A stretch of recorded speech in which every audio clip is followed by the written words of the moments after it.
invite to the podium Hector, who will deliver the Year 2 student address.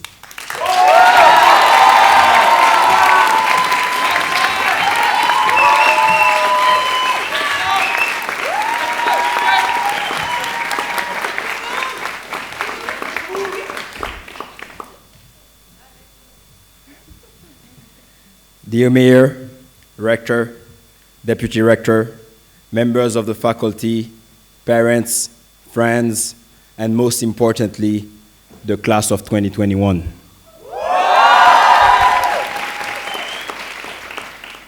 It is my greatest honor to stand before you today to share a retrospective of the past 2 years on behalf of my outstanding classmates. I recognize that I cannot speak for us all. However, I will share some reflections on my personal experiences that I believe are true about what UWC is for us all. I have just had the 2 longest months in my life. As graduation was getting closer, I was split between reflecting upon what I had experienced at RCN while looking into the imminent future. I did not feel ready to leave. It felt as if all the memories were buried and that there was still so much more to find out in our bubble. More faces and places to discover. I wanted more time in Fleke, can you imagine? It was therefore necessary to go back to where it all started, our introduction day. Fellow graduates, you may recognize what I hold in my hand right now. I know most of you were planning on opening the letter to yourself that you wrote in introduction day on your way back home while crying, but I did so yesterday because I had to use it for today. And just to be clear, I didn't write the speech yesterday, by the way. I am proudly leaving these bad habits for you first years IB students. But seriously, I opened the letter to verify whether what I had written in my speech was true. And believe it or not, I remembered every line on this letter even before I had opened it. And thinking of the beginning has enabled me to see how far I had come as an individual. My letter to myself, like for many of you, turned out to be a fortune teller. Let me share some interesting lines with you. By the end of the 2 years, I will have made an incredibly diverse friend group. I will have gotten into the Massachusetts Institute of Technology.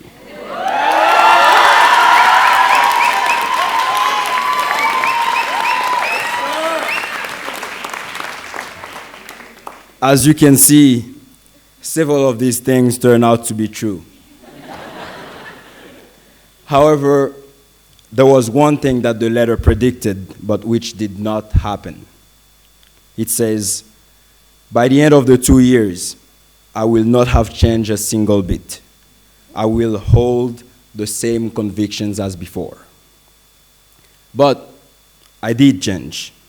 Having grown up in Haiti, a morally conservative country where many hold prejudicial views, I could not have predicted that change.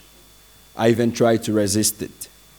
However, changing has by far been my biggest achievement here. And my UWC experience would not have been so meaningful had I held on to my determination not to change. It would not be for any of us had we remained the same closed-minded, innocent, and ignorant kids eager to jump in that bus at the Bergen airport. And for that, I want to pay tribute to diversity. The beliefs that I thought were so grounded in my identity were challenged from the day I set foot in Norway House 102. One evening, as I got back from school, I found my roommate sitting at the center table. Jens, my co-year, had called for a room meeting. He said, "Hector, I do not wish to live in the same room as someone who does not accept me for who I am." He declared this because he thought I hated him for his sexual orientation. He certainly came to this decision because of the outdated perspectives I had developed towards bisexuality growing up in an environment like Haiti. Jens' accusation shocked me. As a kid, I experienced all kinds of discriminations because of my social class and dreamed about advocating for martyrs like myself. Thus, it really grieved me to see that I could show discriminatory behaviors myself, behaviors that I've tried to fight against all my life. I hated the feeling of being seen as the hate bearer. It hurt, but ended up being a catalyst of growth. Today, I am grateful that Jens stood up and denounced my behavior. These moments serve as a springboard to take my convictions to the right places. I opened up, I listened, and sought to be educated on what I ignored. Jens and I later became brothers. We founded the Hector Foundation together and embarked on a lifelong friendship. And the meaningfulness of my UWC experience is rooted to these changes that I made in myself. And for that, I pay tribute to diversity. This story is certainly not unique to me. If my views regarding gender identity and sexual orientation have been challenged and reoriented during my time here, our views about race, culture, and religion have been challenged. We have developed a greater awareness of the people around us. It may have been difficult to accept our inability to see things from a different perspective as a consequence of our backgrounds. However, these instances where we have been confronted enable us to grow not only on an individual, but on a collective level. Our willingness to welcome and promote diversity went beyond the everlasting, "Hey, where are you from?" back in August 2019. It reached the guys, "Let's march in solidarity to the Black Lives Matter movement." We reached that point where we would stand for each other's identities. And for this graduating class, our UWC experience has made us become more sensitive towards differences in cultures, race, and religions. And as I did with my friend Jens, you and I must continue to battle ourselves on a daily basis to use these differences to reach compromises and stimulate growth.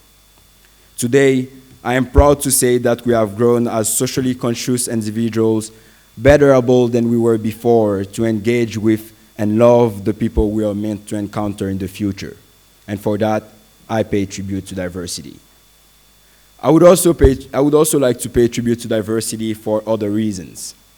It goes without saying that over the past 2 years, I have crossed paths with some of the world's brightest and most engaged individuals. Being among such a huge cohort of brilliant people flooded with bright ideas is not an easy task to undertake. You do not wish to know the internal mixture of jealousy and admiration that crossed over me whenever I found myself in my math class with Rain and Artem. When I look at Alejandro, I very much wish I could impact the world the way he does through the UN organs. Fai, Iano, if I never get the chance to go to a 5-star restaurant, I am convinced that your cooking skills have given me an accurate glimpse of what it must feel like.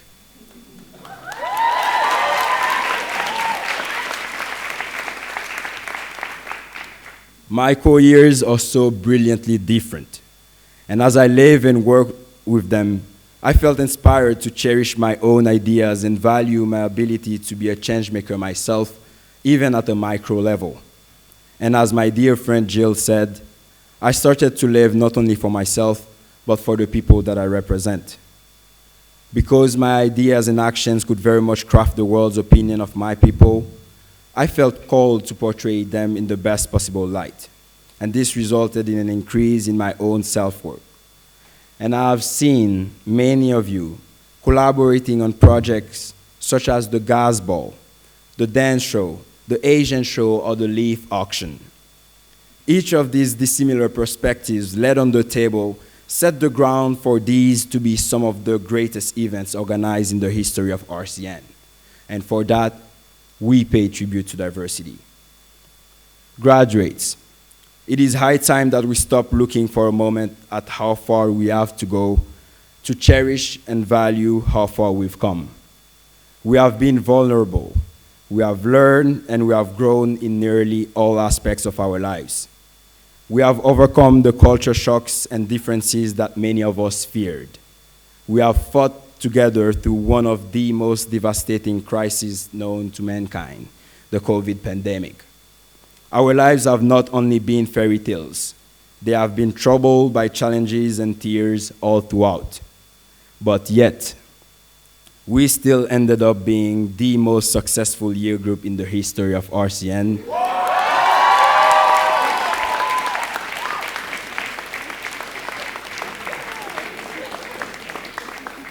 With over $50 million in scholarship and grants, we have had students representing us proudly on the highest ladders of international competitions, such as Go Make a Difference, the American Math Contest, or the Croatian Debate Contest. And finally, we hold the record of the highest number of students of an RCN class to have jumped in the fjord on the last day of exam.